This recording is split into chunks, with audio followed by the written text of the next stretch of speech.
Present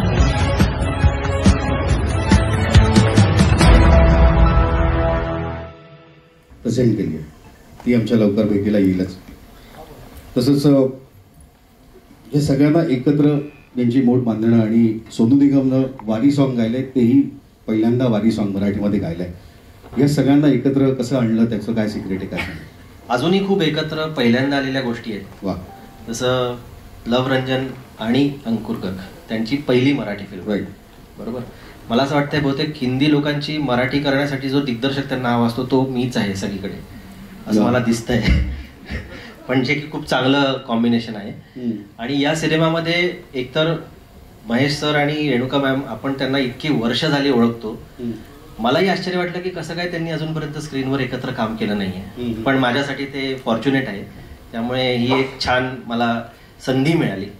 आणि बाकी कलाकार तुम्ही बघताच आहेत, म्हणजे सुबोध, सिद्धार्थ आणि अभिजित, तेही आपल्या त्याच्यामध्ये, म्हणजे ही 5 लोकांची जी मोठ आहे ना, ती ऍक्च्युली मला काही करावं लागलं नाही. यांना फक्त स्क्रिप्ट दिली आणि कॅमेरा समोर उभं केलं की माझं काम झालं होतं. त्यामुळे ती खूपच चांगली एक, मी म्हणेन की कॉम्बिनेशन खूप चांगलं जमलं. वा. लव सर आणि अंकुर सर यांनी तुमच्यावरती जबाबदारी दिली. देव माणूसच्या दिग्दर्शनाचे हे सगळे दिग्गज कलाकार इथे बसलेले आहेत. ती मोड कशी बांधली तुम्ही सांगितली, पण दिग्दर्शन करत असताना काय दबाव होता, नर्वस होता, मजा आली, काय सांगता? दिग्दर्शनाचा दबाव काहीच नव्हता. दबाव असण्याचं काही कारण नाही, पण प्रोसेस जी असते ती प्रोसेस असते आणि मजाच येते. कारण फिल्म करताना तुम्ही त्याच्यामध्ये इन्व्हॉल्ड असता, खूप लोक असतात, म्हणजे कलाकार व्यतिरिक्त खूप मोठी टीम असते, ती सगळेजण त्याच्यामध्ये इन्व्हॉल्ड असतात. त्यामुळे ती एक प्रोसेस असते, ती मजा, प्रोसेसचीच खरी मजा असते. म्हणजे ती प्रोसेस जर आपण एन्जॉय केली तर मग सिनेमा आपला छान होणारच आहे. त्यामुळे ती प्रोसेस आम्ही सगळ्यांनी एन्जॉय केली. आम्ही फलटणला शूट केलं, 4 दिवस आम्ही मुंबईत शूट केलं आणि तिथे आम्हाला तसे चॅलेंजेस, म्हणजे सुदैवाने तेवढे चॅलेंजेस म्हणून असं काही आलं नाही. छान होतं लोकेशन्स सगळे, म्हणजे प्रोसेस खूप छान गेली आमची. वा, थँक्यू. यानंतर आता आपण सिनेमातील, म्हणजे आणि लकी आहे मी, कारण असे खूप ॲक्टर्स आहेत जे हा रोल करू शकले असते. पण I am very thankful to the producers, they thought of me. आणि करायला मजा आली. म्हणजे मी जसा आहे त्याच्यापेक्षा जरा वेगळं करणं हे जास्त मोठं चॅलेंज आहे. कधी कधी काय असतं, हा माणूस असा दिसतो म्हणून त्याला कास्ट केलं जातं. एक तर मला ते चॅलेंज मोठं होतं की माझी इमेज पुसून ती मला एका देवमाणसाच्या इमेजमध्ये जायचं होतं. आणि खूप खूप चांगला सिनेमा, म्हणजे कॉमन मॅनचा सिनेमा आहे. आणि तो जो प्रॉब्लेम येतो त्याला, तो इथे कोणालाही येऊ शकतो आणि ते कसा फेस करतो हा सिनेमा आहे. जसं तेजस म्हणाला, फार त्याचं सांगता येणार नाही ट्रेलरच्या व्यतिरिक्त, पण I will take away the pleasure of the audience सांगितलं तर. पण करताना एक खूप बरं वाटलं. बरं, त्यात रेणुका नाही, no Renuka since theatre days, म्हणजे 40 वर्ष झाले असतील, पण कधीच असं आलं नाही की आम्ही एकत्र काम करू कधी. पण आय एम व्हेरी फॉर्च्युनेट की ह्या सिनेमात आलं ते. म्हणजे टिपिकल कॉमेडी बिमेडी काहीतरी करायला लागलं नाही, नशीब ते. पण खूप मजा आली पिक्चर करायला. आणि बाकी टीम सगळीच चांगली होती. त्यामुळे बरं, सुबोध, सिद्धार्थ, अभिजित, सगळीच टीम चांगली होती. त्यामुळे मजा आली. तुम्ही मगाशी प्रेक्षकांच्या प्रतिसादाबद्दल म्हणालात, तर 25 तारखेपासून तो मिळणारच आहे. पण वारकऱ्याच्या भूमिकेत पण तुम्ही पहिल्यांदाच आहात. हो, माळकरी आणि त्याच्यामुळे सो त्याबद्दल थोडं. आणि पांडुरंग हे गाणं काय असतं की मला हे फार माहिती नव्हतं. म्हणजे आपण ती दर आषाढी एकादशी आधी ती वारी बघतो, दरवेळेला मी विचार करतो ही शूट करायला हवी, आणि दरवेळेस असं म्हणतं की नाही पुढच्या वर्षी करू. ह्या वर्षी लकीली ती दुसरी वारी असते जी पंढरपूरहून मला वाटतं इथे जाते ना, कुठली ती वारी, आळंदीला जाते, परतीची वारी. ती वारी नेमकी आमच्या शूटिंगची वेळेला होती. पण मला तसा मी आळस आहे, म्हणजे मी चालण्या बिळण्याच्या बाबतीत मला यांनी सांगितलं असं त्यांच्यावरच चालायचं आहे.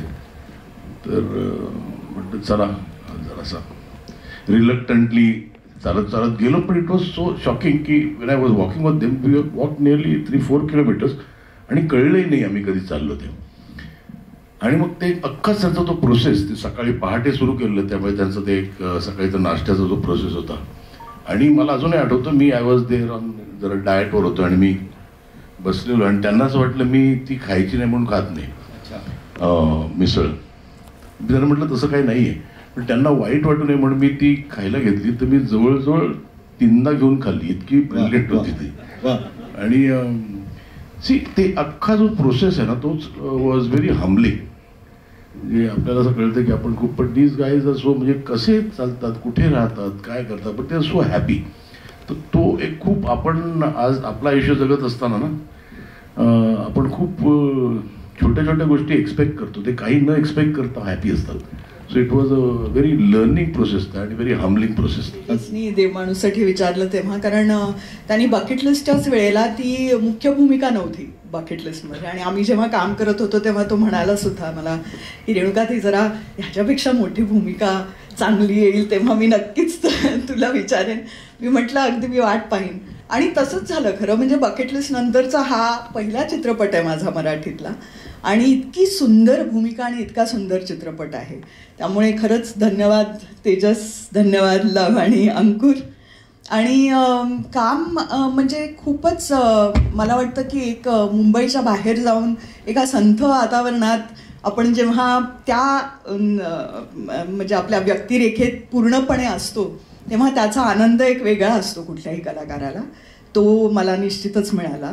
आणि म्हणजे मला असं वाटतं की ते वारकरी माळकरी असणं हा जो प्रकार होता तो आम्ही हॉटेलमधून जेव्हा सेटवर जायचो तेव्हा सुद्धा जाताना अभंग ऐकत ऐकत जायचो.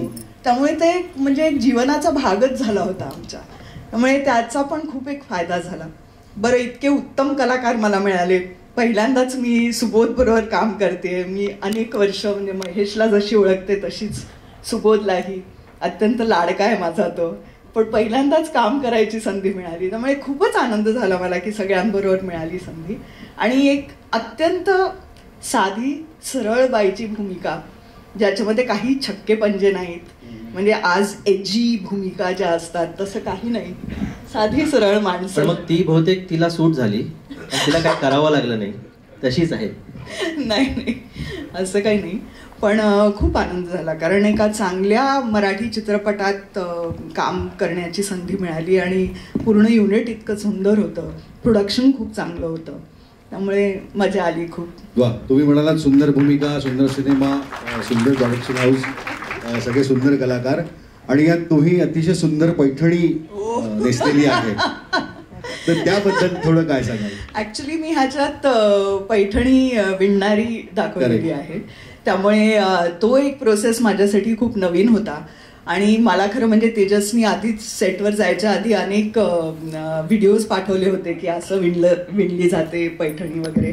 आणि ती विणण्याची जी कला आहे ती असाधारण आहे म्हणजे असं मला वाटतं. आणि ती खूप जपणारी जी माणसं आहेत त्यांना खरंच माझ्या वतीने धन्यवाद. कारण खूप कठीण आणि त्यांच्यापर्यंत कमी पैसे पोचतात. त्यामुळे ते ही जी कला जोपासतात ती खूप कठीण परिस्थितीत जोपासतात. त्यामुळे खरंच खूप मनापासून एकदा विणायला गेल्यानंतर कळतं की किती कठीण आहे ती. मोठ्या स्क्रीनवर, बिग स्क्रीनवर, मोठ्या अनेक ठिकाणी बदल्या झाल्यानंतर परत तर या भूमिकेबद्दल मला कायमच आवडते. मला असं वाटतं की कदाचित कुठेतरी लहानपणी माझं स्वप्न होतं पोलीस व्हायचं, तर अशा निमित्ताने ते पूर्ण होतं, हा आनंद आहे. आणि त्या वर्दीमध्ये एक शान आहे, एक काहीतरी एक ऊर्जा आहे त्या वर्दीमध्ये.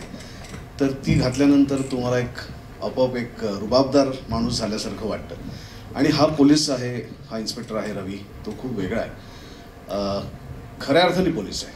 म्हणजे जोपर्यंत त्याच्या हातात पुरावा सापडत नाही तोपर्यंत कोणावरही विश्वास न ठेवणारा आणि त्या घटनेच्या मुळापर्यंत जाऊन त्याचा शोध घेणारा असा तो आहे. त्यामुळे त्याच्या तावडीतनं देव माणूसही सुटत नाही, म्हणजे ही दोन्ही देव माणसंही सुटत नाही आणि कोणीच सुटत नाही, तर असा तो आहे. वा, देव माणूस हा तुझ्या इतक्या मोठ्या प्रवासातला अतिशय महत्त्वाचा सिनेमा आहे, तर त्याबद्दल थोडं सांगशील? नाही, नक्कीच आहे. मी त्याच्यासाठी आधी लव फिल्मचे आभार मानतो, लव आणि अंकुर दोघांचे आभार मानतो, तेजसचे आभार मानतो, आमची रायटर नेहाचे आभार मानतो. कारण मला असं वाटतं की या तिघांवरती पूर्ण सिनेमाचं भवितव्य अवलंबून असतं. की आधी निर्मात्याने ठरवावं लागतं, दिग्दर्शकाला ती गोष्ट दिसायला लागते आणि त्या पद्धतीने लेखकाने लिहायला लागतं. आणि जसं तेजसने सांगितलं की खूप वेळा तुम्हाला स्क्रिप्ट वाचण्याची गरज लागत नाही, कारण दिग्दर्शक जेव्हा तुम्हाला नरेट करत असतो तेव्हा तुम्हाला गोष्ट दिसत असते, कारण त्यांनी ती पूर्णपणाने त्याच्या आधी जगलेली असते. आणि जेव्हा तेजसनी पहिल्यांदा ही गोष्ट नरेट केली तेव्हाच असं ठरलं की आता हा चित्रपट आपल्याला केलाच पाहिजे, कारण इतक्या उत्तम पद्धतीने चित्रपट लिहिला गेला आहे, इतक्या उत्तम पद्धतीने व्यक्तिरेखा लिहिली गेली आहे, आणि आजूबाजूला महेश सर असतील, रेणुकाताई असेल, अभिजित आहे, सिद्धार्थ आहे, तर या सगळ्यांसारखी उत्तम कलावंतांची फौज आहे. तर ह्याच्यातला एक आपण छोटासा भाग होणं अत्यंत गरजेचं आहे. वा, आता पुढचे प्रश्न आता थोड्यात आपले मित्रमंत्रीने विचारतीलच, पण मी आता बोलावतोय सिद्धार्थ बोडके. तो जोरदार आहे. सिद्धार्थ जे आम्ही ट्रेलरमध्ये पाहिलं ते थक्क करणार आहे खरं तर. म्हणजे एवढी हिंमत अवघड आहे करणं, म्हणजे पडद्यावर सुद्धा असं.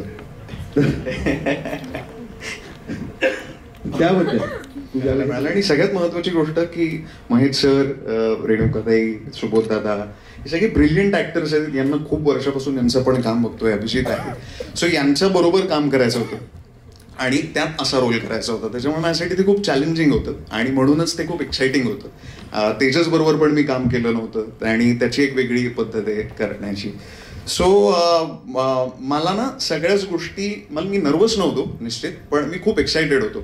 ऑफकोर्स असे काही सीन्स होते की जे मला सरांबरोबर करायचे होते, जे तसे पण सर को ॲक्टर म्हणून मला त्यांच्याबरोबर काम करताना इतकी मजा आली की ते सीन करताना मला एकदा सुद्धा मी नर्वस झालो नाही. रादर मी खूप प्रश्न विचारायचो त्यांना. ते बऱ्याच वेळेला खोडायचे की हे असं नाही, अशा पद्धतीने. पण त्या गिव्ह अँड टेकने मला खूप मजा आली त्याच्याबरोबर काम करताना. आणि त्यामुळे लव बाई, अंकुर आणि Tejas, thank you so much for casting. Thank you. का हिंदी नाही, मराठीचाच प्रश्न विचार. कुठल्याही भाषेत विचार. मला आता पाहिलं असेल, मी खाली वाकलो होतो.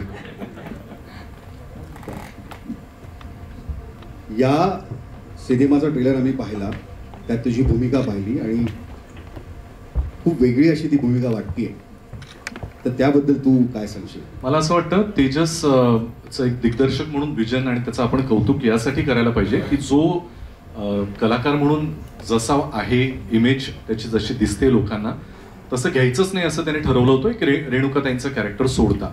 जसं महेश सर पण करेक्ट म्हणाले, तसं माझ्याही बाबतीमध्ये मला असं झालं की मी जसा दिसतोय तसा दिसलाच नाही पाहिजे. सिद्धार्थ जसा वागतो, सुबोध दादा खऱ्या आयुष्यात जसं आहे त्याच्या सगळंच उलट त्यांनी करायचं ठरवलं, विच इज व्हेरी अनकन्व्हेन्शनल. आणि खरं तर मला असं वाटतं की चित्रपटामध्ये ते वर्क झालं.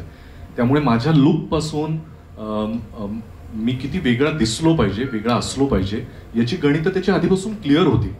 आणि मला उलट असं बरं वाटतं की बऱ्याचदा कलाकार खूप भुकेलेले असतात, आपण वेगळं दिसावं, वेगळं काहीतरी करावं. पण दिग्दर्शकांना ते आधीपासूनच इतकं क्लिअरली ठरवलेलं होतं की मला उलट आनंद वाटला की माझ्यासाठी इतका विचार करून माझ्या भूमिकेबद्दल त्याने, आणि प्रत्येकाच्याच. त्यामुळे या चित्रपटाचा भाग होताना मला फार आनंद वाटतोय आणि हे माझं सौभाग्य आहे की इतक्या उत्तम टीम बरोबर, इतक्या उत्तम दिग्दर्शकाबरोबर, लव सर, अंकुर सर यांच्याबरोबर पहिल्यांदा जेव्हा ते मराठीत पदार्पण करतायत, नेहाचं पहिलं काम आहे, रोहन रोहन यांचं संगीत आहे, या सगळ्याच टीमचा भाग होणं is a very delightful thing. आणि सगळ्यात महत्वाची गोष्ट आपल्या बोलण्यात अजून आली नाही म्हणून मला सांगावीशी वाटते, माझ्यातला निवेदक बहुतेक अजूनही जागा आहे म्हणून ते येत आहे बाहेर. या चित्रपटाच्या निमित्तानं तुम्ही फक्त पोस्टर जरी पाहिलं आणि त्याच्या बाजूला तेजसला उभं केलं तर तुमच्या लक्षात येईल एका वेळेला सेटवर 4 डिरेक्टर होते. बरोबर असेल महेश सर तर सगळ्यांना कल्पनाच आहे, आणि तेजस. त्यामुळे विचार कर, कुठलाही सीन आधीपासून किती प्रोसेस होऊन, त्यात बदल होऊन तो जास्तीत जास्त चांगला कसा व्हावा. हेच मी म्हणणार होतो. मध्ये मध्ये मी 2 दिवस हॉलिडेला जाऊन आलो, सीन्स होत होते, काय प्रॉब्लेम नव्हता. सो त्यामुळे हे सगळी मोठ बांधणं त्याच्यासाठी कठीणही होतं. आणि त्यामुळे तुम्ही विचार करू शकता की जे प्रॉडक्ट आपण चित्रपट म्हणून, कथा म्हणून बघणार आहोत, ते किती इंटेन्स आणि तयारी होऊन, तावून, सुलाखून आलेलं असेल. पण तू एक विचारलं नाहीस की कोणीच कोणाबरोबर काम केलं नाही, पण आम्ही काम केलं एकत्र. हो, ते तू विचारलं पाहिजे. We go long back. थोडक्यात सांगतो मी अगदी. तेजस जेव्हा नाही इतकं नाही, अगदी आम्ही काम केलंय, बस संपलं. आम्ही खूप काम केलं, आम्हाला खूप काम करायचं. मी जर सगळेच प्रश्न विचारले तर मग आपल्या सगळ्या मित्रमैत्रिणींना प्रश्न विचारण्याची संधी कधी मिळणार. आणि म्हणून आता तुम्हाला मैं रिक्वेस्ट करता हूँ, मैं आप सबसे रिक्वेस्ट करूंगा कि अगर आप इनसे कुछ सवाल जवाब करना चाहते तो प्लीज कर सकते हैं. मेरा सवाल है, सॉरी नमस्कार तेजस, पहिला प्रश्न मी तुलाच विचारेन की तुझं जे कास्टिंग आहे ते काहीतरी कमालीचंच असतं. म्हणजे एकतर बकेट लिस्टमध्ये थेट माधुरीला तू मराठीत आणलंस. आत्ता हे जे इकडे सगळे उभे आहेत यांना एका सिनेमात पाहायला म्हणजे अर्थात प्रेक्षकांसाठी खूप मोठी ट्रीट आहे. तर हेच कास्टिंग पहिलं डोक्यात होतं का आणि काय त्याच्या मागचं कारण असेल प्लीज? हेच होतं, कारण सुबोध म्हणाला तसं मी ॲक्च्युली सुबोधकडे गेलो. आम्ही स्क्रिप्ट डिस्कसच नाही केली, आम्ही फक्त गोष्ट डिस्कस केली आणि तिथेच संपलं. म्हणजे जे होतं, मी याच्यात म्हणेन की विकीनी मला खूप मदत केली, आमचे कास्टिंग डिरेक्टर, की परफेक्ट तुमच्या मनामध्ये ते कॅरेक्टर असणं आणि ते ॲक्च्युली दिसायला मदत करणं, ह्याच्यात त्या कास्टिंग डिरेक्टरचा पण खूप मोठा हात असतो. त्यामुळे हे कास्टिंग जे इमॅजिन केलं होतं ते दिसलं. अर्थात रोलवर काम करत असताना आपण त्याचा लुक हा वेगळा बघतो, त्यामुळे सगळ्यांच्या लुकमध्ये फरक आहे. जरी ती जशी आहे तशीच असली रेणुकाताई ऑन स्क्रीन, तरी ऑन स्क्रीनमध्ये पण त्याच्यामध्ये फरक आहे. तर त्यामुळे प्रत्येकाच्या कॅरेक्टरमध्ये ते कसं करता येऊ शकतं हे डोक्यात होतं आणि ते ॲक्टर त्याच्यात फिट बसत होते. त्यामुळे मला कुठे जावं नाही लागलं. ही सगळी माणसं सुरुवातीपासून डोक्यात होती आणि तीच आज पडद्यावर सुद्धा आहे. स्पेशली नाही मिळाली, म्हटलं ही संधी आहे, ही सोडली नाही पाहिजे. नमस्कार, मी पूजा सामंत. सर्वप्रथम लव्ह फिल्म्सचं मनपूर्वक अभिनंदन करते. एकतर ते हिंदीमध्ये प्रख्यात आहेत आणि प्रथमच ते मराठीत आले आणि एक दर्जेदार कलाकृती रसिकांसमोर मांडतायत. So many congratulations to Luv Films. Renuka, तुला प्रश्न आवर्जून विचारावासा वाटतो. जसं अभिजित म्हणाले की या फिल्मसाठी पैठणी विणायचा एक प्रयास केलास, पण बाकीचे काय चॅलेंजेस होते? कारण एक से एक कलाकार तुझ्या सोबत होते आणि तुम्ही सगळे दिग्दर्शक आहात, अभिजितनी पण सांगितलं.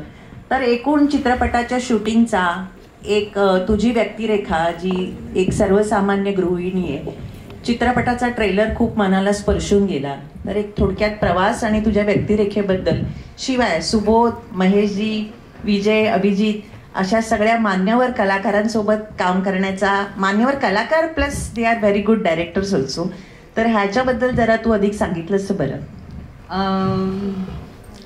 मला असं वाटतं की तेजसनी जेव्हा मला लक्ष्मीची भूमिका ऐकवली आणि इनफॅक्ट पूर्ण स्क्रिप्ट ऐकवलं, तेव्हाच मला म्हणजे खूप आवडलं स्क्रिप्ट. कारण हल्लीच्या काळात म्हणजे ही जी समस्या आहे की आपण आपल्या मूल्यांशी आपण निगडीत राहायला पाहिजे का कुठेतरी मूल्य बाजूला ठेवली पाहिजे, हा जो एक गहन प्रश्न आपण सगळेच फेस करतो, त्याच्या बाबतीत सुद्धा ह्या चित्रपटात एक खूप चांगला थॉट दिलेला आहे.